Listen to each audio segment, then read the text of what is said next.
Assalamualaikum warahmatullahi wabarakatuh. Yang terhormat Bapak Muhammad Setiadi SDMM. Sebelumnya perkenalkan kami dari kelompok 1. Saya Rohma Maimuna dengan NIM 231921057 sekaligus sebagai moderator dan pemateri pertama. Saya Putu Arti Indiani dengan NIM 231911028 sebagai pemateri kedua. Baik, langsung saja. Jadi materi dari kelompok 1 ialah status dan kelas sosial. Nah, sebelumnya kita masuk ke status sosial dulu.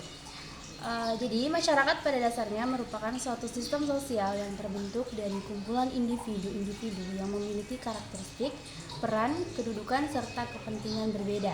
Dalam sistem sosial tersebut, setiap individu tidak berdiri sendiri, melainkan berada dalam jaringan hubungan sosial yang teratur dan dipengaruhi oleh nilai norma serta budaya yang berlaku. Nah, setiap orang akan memiliki posisi tertentu yang membedakan dirinya dengan individu lainnya, baik secara ekonomi, politik, pendidikan, maupun faktor sosial lainnya.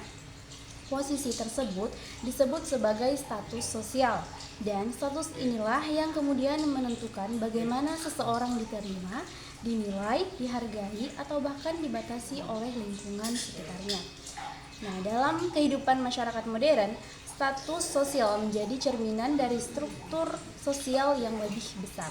Struktur sosial sendiri berfungsi sebagai kerangka yang mengatur pola hubungan antar individu sehingga masyarakat dapat membangun. Kenapa kok? Struktur sosial sendiri berfungsi sebagai kerangka yang mengatur pola hubungan antar individu sehingga masyarakat dapat menjalankan fungsi kehidupan dengan tertib dan harmonis. Oleh karena itu, memahami status sosial bukan hanya sekedar mengetahui posisi seseorang, tetapi juga memahami hubungan-hubungan sosial yang lahir dari perbedaan status tersebut. Selain itu, status sosial juga berhubungan dengan konsep kelas sosial yang membagi masyarakat ke dalam kelompok-kelompok berdasarkan faktor ekonomi, gaya hidup, pendidikan, prestise, bahkan kekuasaan. Dengan memahami dua konsep itu, kita dapat mengerti bagaimana masyarakat terbentuk, bagaimana distribusi kekuasaan terjadi, serta bagaimana perpindahan seseorang dari satu lapisan sosial ke lapisan lainnya dapat berlangsung.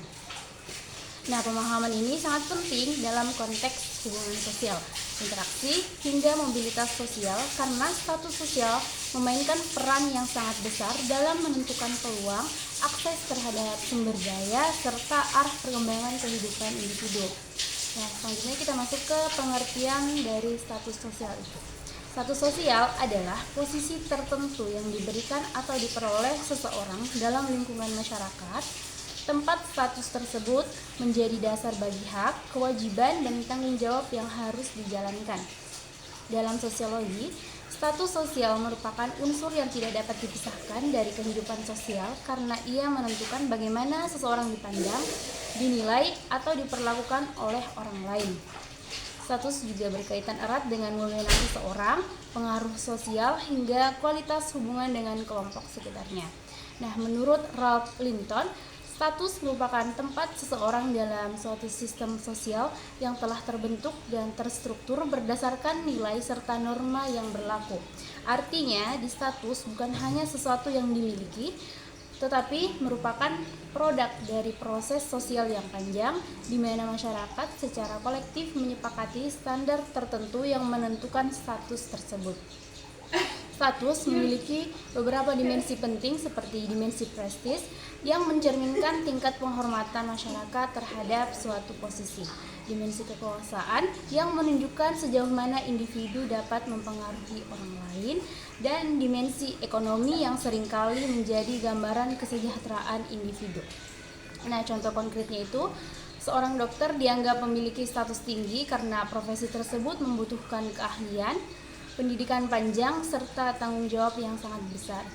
Dokter tidak hanya memiliki penghasilan, tetapi juga prestis sosial dan tingkat kepercayaan yang tinggi dari masyarakat. Nah, status sosial juga menjadi landasan bagi interaksi sosial, sehingga seseorang biasanya akan berperilaku sesuai status yang ia emban. Dengan demikian, status sosial tidak hanya berbicara tentang posisi saja, tetapi juga ekspektasi, kewajiban, dan identitas sosial seseorang. Nah, selanjutnya kita beralih ke jenis-jenis status sosial. Jenis yang pertama, ascribed status, yaitu status bawaan. Ascribed status adalah status sosial yang diperoleh seseorang sejak lahir tanpa memerlukan usaha dari individu tersebut. Status ini diperoleh secara otomatis karena ditentukan oleh faktor-faktor yang berada di luar kendali individu dan melekat pada dirinya tanpa pilihan. Faktor-faktor tersebut meliputi keturunan, misalnya lahir dari keluarga bangsawan, keluarga terpandang, ataupun keluarga kaya. Yang kedua, jenis kelamin seperti laki-laki ataupun perempuan. Kemudian ada ras dan etnis, ada usia, ada kasta atau golongan dalam masyarakat tradisional. Karena ascribed status ditentukan sebelum seseorang dapat bertindak atau membuat pilihan, status jenis ini seringkali menetapkan pola peluang hidup sejak awal. Contohnya, seseorang yang lahir dalam keluarga terpandang akan langsung dianggap memiliki status sosial yang lebih tinggi dibandingkan individu dari keluarga biasa.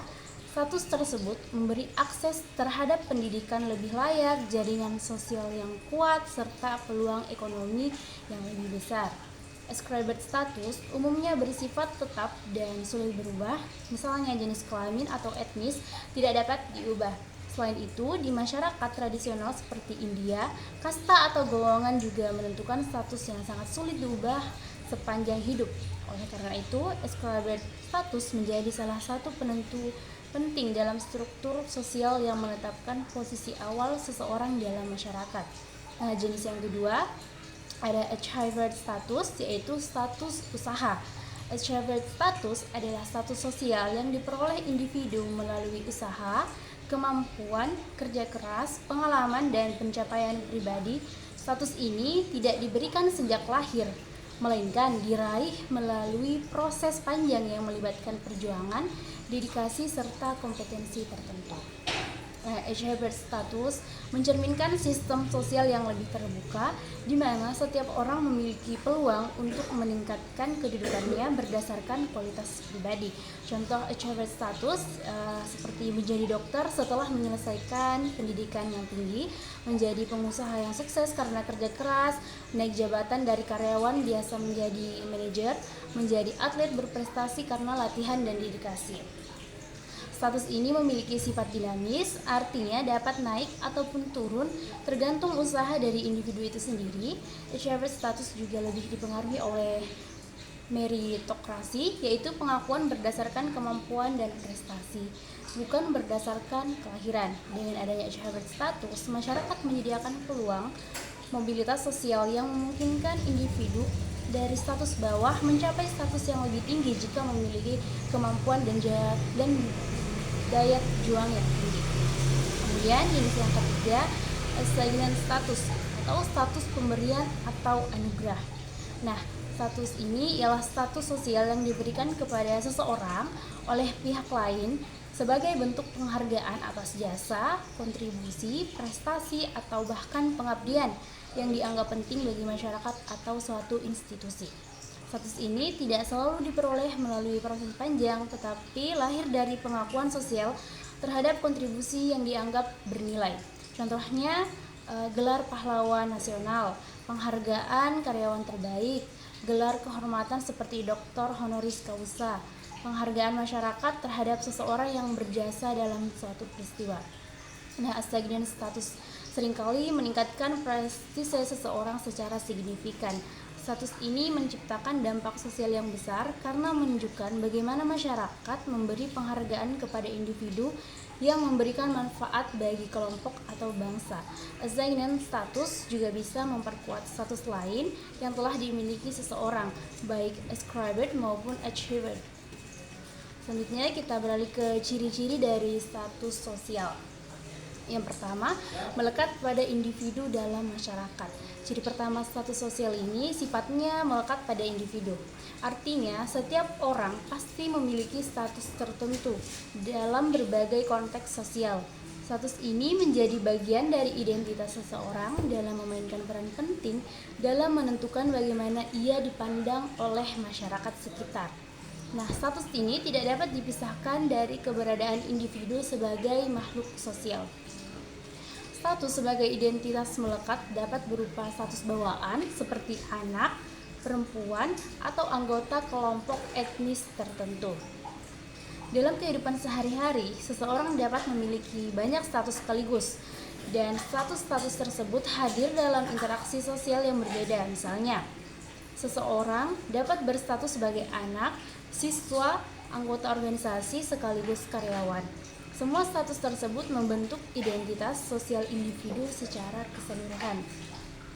Yang kedua, menentukan peran sosial atau social role. Status selalu diikuti oleh peran sosial yang menggambarkan harapan masyarakat terhadap perilaku seseorang sesuai dengan statusnya.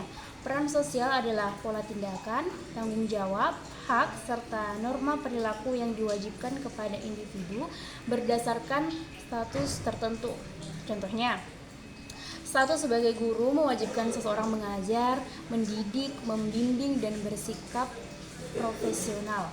Status sebagai seorang dokter mengharuskan individu memberikan layanan kesehatan, menjaga etika, dan mematuhi standar medis. Kemudian status sebagai orang tua mengharuskan seseorang memberikan kasih sayang, proteksi, pendidikan, dan arahan yang baik bagi anak. Peran sosial sangat penting karena membantu masyarakat menjalankan tugas-tugas kehidupan secara teratur. Jika status menentukan posisi, maka peran menentukan tindakan. Kombinasi antara status dan peran menciptakan struktur sosial yang stabil. Nah, kemudian ciri yang ketiga, dapat berubah atau tetap. Status sosial memiliki dua sifat, yaitu dapat berubah atau dinamis atau tetap statis. Nah, status bawaan atau ascribed status umumnya sulit diubah karena melekat sejak lahir, termasuk jenis kelamin, usia, ras, dan keturunan. Namun, status tersebut bisa berubah dalam konteks modern tertentu, seperti status ekonomi keluarga yang berubah. Sebaliknya, ascribed status dapat berubah mengikuti usaha dan pencapaian individu itu sendiri. Seseorang dapat naik status melalui pendidikan, pekerjaan, jabatan, atau prestasi tertentu. Misalnya, karyawan menjadi manajer, siswa menjadi mahasiswa berprestasi, atau pengusaha kecil menjadi pemilik bisnis yang besar. Kemudian perubahan status ini disebut sebagai mobilitas sosial yang bisa bersifat vertikal, naik atau turun, atau horizontal, berpindah status tanpa naik atau turun. Mobilitas sosial menunjukkan bahwa struktur masyarakat bersifat dinamis dan status seseorang tidak selalu tetap sepanjang hidup. Selanjutnya kita beralih ke fungsi dari status sosial. Yang pertama, menentukan peran sosial. Status sosial memberikan kejelasan mengenai peran yang harus dijalankan seseorang dalam masyarakat. Tanpa status, masyarakat akan kesulitan menentukan siapa yang bertanggung jawab terhadap suatu tugas. Status memudahkan Status memudahkan pembagian kerja dan fungsi sehingga sistem sosial dapat berjalan dengan tertib. Kemudian yang kedua, menunjukkan tugas dan tanggung jawab. Status menetapkan apa saja kewajiban dan wewenang yang dimiliki seseorang. Misalnya, status sebagai polisi memiliki tanggung jawab menjaga keamanan, sedangkan status guru bertanggung jawab mendidik murid. Yang ketiga, mengatur interaksi sosial. Status berfungsi sebagai pedoman dalam interaksi karena masyarakat cenderung menyesuaikan sikap sesuai status lawan bicara. Interaksi antara siswa dan guru, pasien dan dokter, atau bawahan dan atasan tentunya berbeda karena statusnya berbeda. Kemudian yang keempat, memberi identitas sosial. Status membedakan individu satu dengan lainnya sehingga status menjadi bagian dari identitas seseorang yang dikenali dalam masyarakat. Identitas ini mencakup bagaimana seseorang mempersepsikan dirinya dan bagaimana orang lain mempersepsikannya. Kemudian yang kelima, dasar penghargaan sosial. Nah, status menjadi salah satu ukuran utama dalam penilaian sosial. Masyarakat memberikan penghormatan, prestise, atau penghargaan berdasarkan tinggi rendahnya status seseorang. Yang keenam, menjaga ketertiban sosial. Dengan adanya status, masyarakat mengetahui siapa yang memimpin, siapa yang mengikuti, siapa yang memutuskan, dan siapa yang melaksanakan. Hal ini membantu menjaga keteraturan sosial agar tidak terjadi kekacauan. Yang terakhir, mendorong mobilitas sosial. Status dapat memotivasi individu untuk meningkatkan kualitas hidupnya. Orang terdorong mengejar pendidikan, keterampilan, atau pencapaian tertentu untuk memperoleh status sosial yang lebih baik. Baik, mungkin selanjutnya saya serahkan kepada teman saya untuk melanjutkan.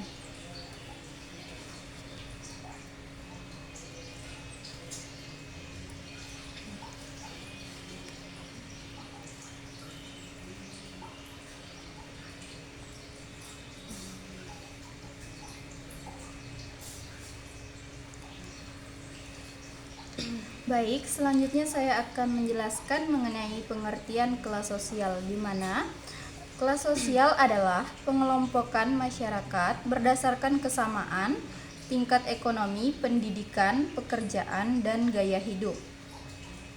Menurut Karl Marx, kelas sosial dibedakan berdasarkan kepemilikan alat produksi, seperti kaum borjuis atau pemilik modal, dan proletar atau buruh. Sementara, menurut Max Weber, kelas sosial mencakup 3 aspek utama, yaitu ekonomi atau kekayaan, yang kedua ada status atau kehormatan, dan power atau kekuasaan.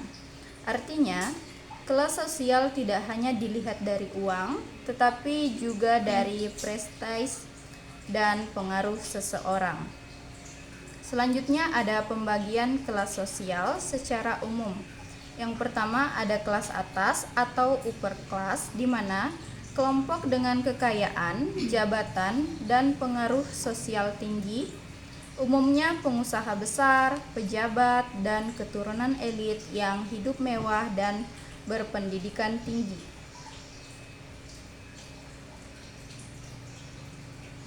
Kelas atas adalah kelompok masyarakat yang sering menguasai sektor ekonomi penting dan memiliki posisi strategis dalam pemerintahan bisnis atau organisasi besar.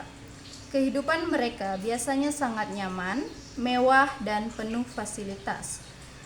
Akses terhadap pelayanan kesehatan, pendidikan terbaik, serta lingkungan sosial yang eksklusif menjadi ciri utama kelas ini. Ciri-ciri kelas atas yaitu memiliki aset besar seperti perusahaan, tanah luas, properti, dan investasi. Yang kedua, mempunyai pengaruh besar dalam pengambilan keputusan politik atau ekonomi. Yang ketiga, ada pendidikan, biasanya berasal dari sekolah unggulan atau luar negeri. Yang keempat, ada gaya hidup mewah, eksklusif, dan memiliki jaringan sosial luas. Yang kelima, ada pekerjaan tidak hanya sebagai pekerja, tetapi sebagai pemilik atau pengendali sumber modal, atau biasa disebut kapital. Contoh individu atau kelompok kelas atas. Yang pertama, pemilik perusahaan besar, misalnya perusahaan tambang, perkebunan, teknologi, dan perbankan. Yang kedua, ada pejabat tinggi seperti negara, menteri, duta besar, atau direktur utama BUMN. Yang ketiga, ada keluarga bangsawan, di mana seperti tokoh masyarakat atau elit lokal. Yang keempat, ada investor besar seperti pemilik hotel mewah atau pengusaha sukses skala nasional. Yang kedua, ada kelas menengah atau middle class, di mana kelas menengah terdiri dari kelompok masyarakat dengan penghasilan cukup stabil, pendidikan baik, serta memiliki kemampuan untuk memenuhi kebutuhan hidup modern. Kelompok ini biasanya menjadi tulang punggung perekonomian negara karena jumlahnya paling banyak dan memiliki daya konsumsi tinggi. Berikut ciri-ciri kelas menengah, yaitu yang pertama, memiliki penghasilan tetap setiap bulan dan pekerjaan normal. Yang kedua, dapat memenuhi kebutuhan primer dan sekunder seperti rumah, kendaraan, pendidikan anak, serta rekreasi. Yang ketiga, ada pendidikan minimal menengah hingga perguruan tinggi. Yang keempat ada mobilitas sosial cenderung naik karena akses terhadap pendidikan dan layanan masyarakat. Yang kelima ada stabil secara ekonomi, namun tidak terlalu memiliki kekayaan besar seperti kelas atas. Selanjutnya contoh individu atau kelompok kelas menengah seperti pegawai negeri sipil atau PNS, karyawan swasta tetap, supervisor atau staf profesional. Selanjutnya pengusaha UMKM seperti pemilik toko, warung makan besar atau usaha jasa. Selanjutnya ada guru, perawat, dosen, polisi atau teknisi profesional.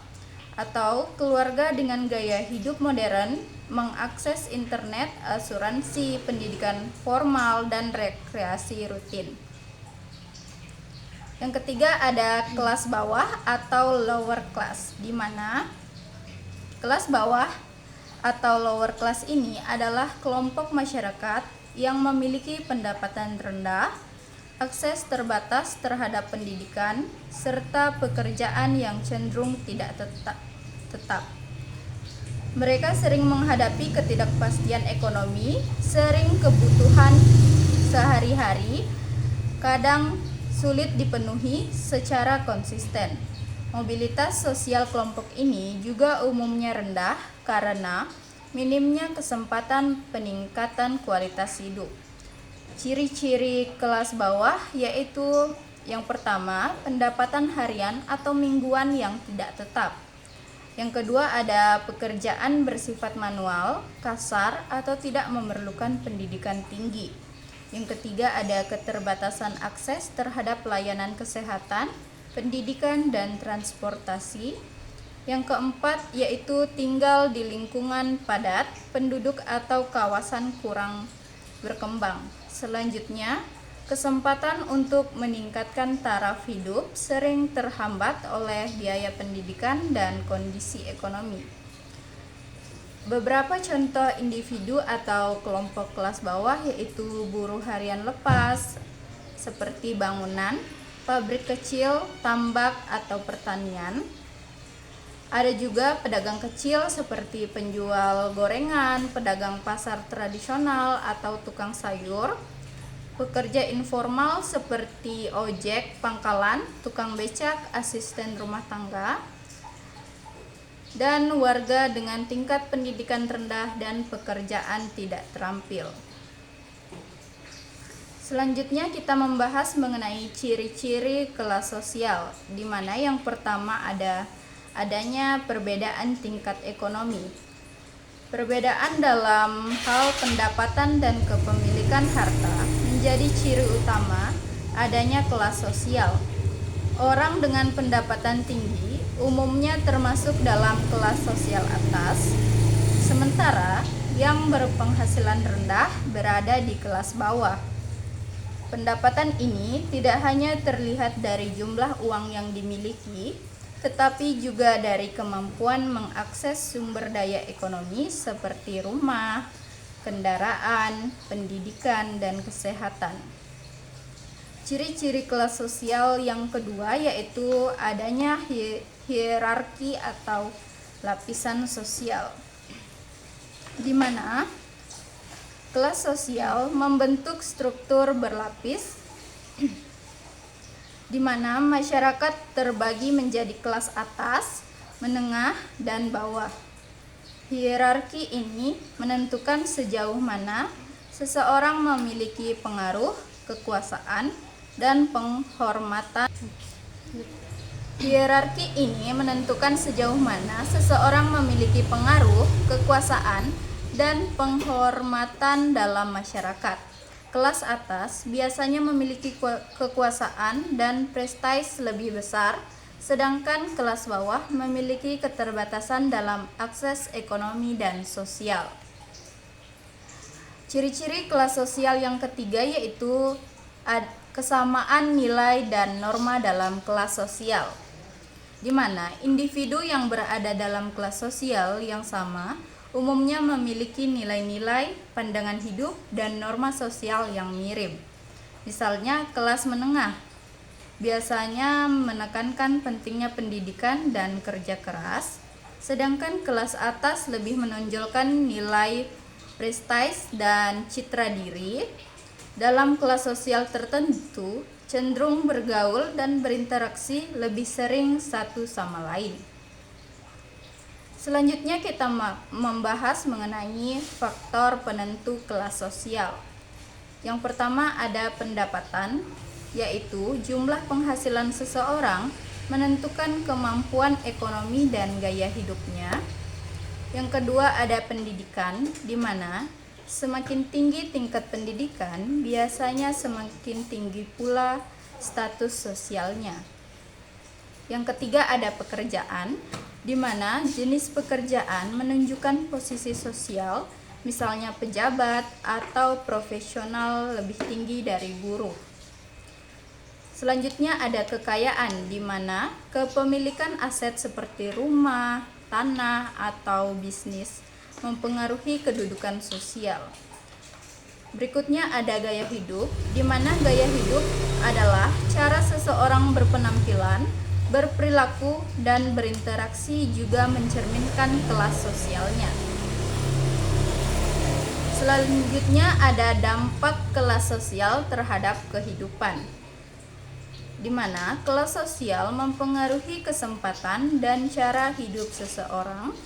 Individu dari kelas atas biasanya memiliki akses lebih besar terhadap pendidikan, pekerjaan, dan layanan kesehatan, sehingga peluang suksesnya lebih tinggi. Sementara itu, kelas menengah berusaha mempertahankan stabilitas ekonomi dan status sosialnya, sehingga kelas bawah sering menghadapi keterbatasan dalam memenuhi kebutuhan dasar.